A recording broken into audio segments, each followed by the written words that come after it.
শ্রমিক অধিকার আদায়ে সংগঠিত আন্দোলনে বিভিন্ন সময় বন্ধ হয়েছে পোশাক কারখানার উৎপাদন। অসন্তোষ ছড়িয়ে পড়ায় বিঘ্নিত হয় শিল্পঘন অঞ্চলগুলো। ক্ষতির মুখে পড়েছে উৎপাদন ও রপ্তানি প্রক্রিয়াও। গণঅভ্যুত্থান পরবর্তী সময়ে এমন পরিস্থিতি মোকাবেলা করে যখন ঘুরে দাঁড়ানোর চেষ্টা করছেন উদ্যোক্তারা, তখন উপদেষ্টা পরিষদের সভায় মাত্র ২০ জন শ্রমিক নিয়ে ট্রেড ইউনিয়ন করার সিদ্ধান্ত আবারও সমালোচনার জন্ম দিয়েছে।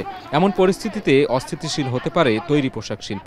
আশঙ্কা বিজিএমইএ, বিকেএমইএ সহ বিভিন্ন ব্যবসায়িক সংগঠনের। ওই মিটিংয়ে শুধু আমরা না, আরও সিনিয়র নেতৃবৃন্দ উপস্থিত ছিলেন। সেখানে যে সিদ্ধান্তটা ছিল, সেখানে ছিল ৫০ থেকে ৫০০ জন এর প্রথম যে থ্রেশহোল্ড সেটা হবে।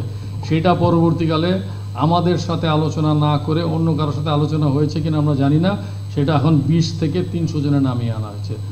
বিজিএমইএ ভবনে আয়োজিত জরুরি সংবাদ সম্মেলনে ব্যবসায়ী প্রতিনিধিরা বলেন, ব্যাংক ঋণের উচ্চ সুদহার, জ্বালানি সংকট সহ নানা প্রতিবন্ধকতায় যখন ব্যবসা বাণিজ্যের ব্যয় বাড়ছে, তখনও পর্যন্ত কোনো এফটিএ, পিটিএ ছাড়াই আগামী বছরই এলডিসি গ্র্যাজুয়েশন দেশকে পিছিয়ে দিতে পারে বলেও শঙ্কার কথা জানায় বিজিএমইএ ও বিকেএমইএ।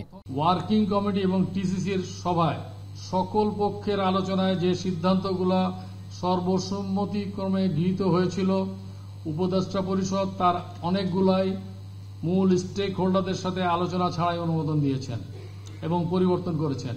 এটা কেবলমাত্র শিল্পপক্ষ বা শ্রমিক, উদ্যোক্তা এবং সরকারের পারস্পরিক আস্থার সম্পর্ককেও দুর্বল করবে।